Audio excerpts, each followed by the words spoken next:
En el año 323 a.C., los pueblos mercaderes del Asia Menor trajeron al Mediterráneo el nuevo cereal. Luego los fenicios y los cartagineses lo implantaron en España. Los iberos romanos más tarde organizaron su cultivo e irrigación, y finalmente los árabes, a imitación de los países del lejano oriente, implantaron un sistema más perfecto de rendimiento parcelando los campos de arroz. Abderramán III favoreció el cultivo del arroz, organizando definitivamente la huerta de Valencia.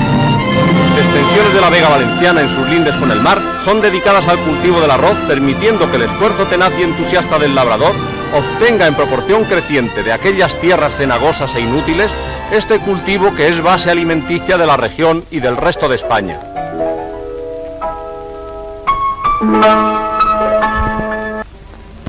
En otoño fueron sembrados los campos de planteles con el llamado abono verde, planta forrajera de la familia de las leguminosas, muy rica en productos nitrogenados, pues tiene la facultad de tomar el nitrógeno del aire atmosférico.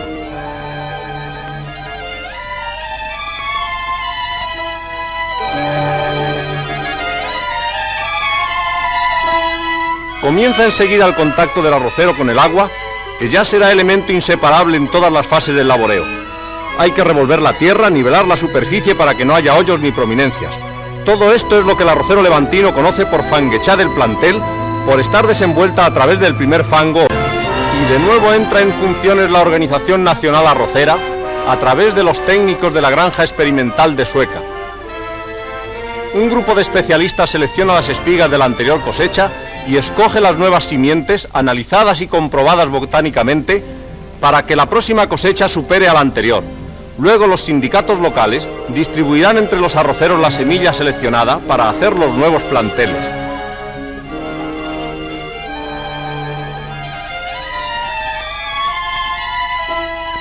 Y empieza la siembra. Es el gran momento de la iniciación y esperanza del agricultor. Durante el mes de marzo, paralelamente a la preparación del plantel, comenzó a disponerse la tierra para el trasplantado de aquel.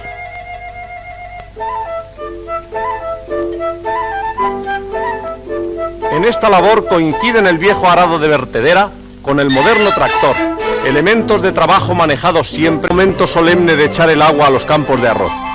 Sin ceremonia, pero con cierta emoción, se abren las compuertas de las presas de Antella, Escalona, Carcagente y la importantísima de la acequia real del, colocándolas de manojo en manojo a distancias iguales y determinadas, para que luego, al crecer, no se estorben unas a otras. El capataz va repasando para cubrir las faltas o claros.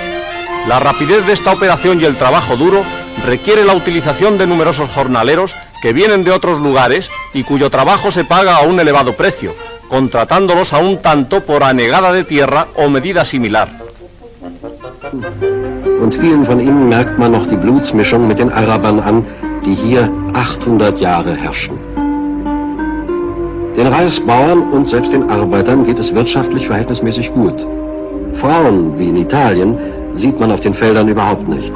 So schwere Arbeit ist Männersache. Por las acequias y los caminos van llegando los haces de arroz a las trilladoras ocultas en esos caserones blancos que parecen anclados a la orilla de los canales.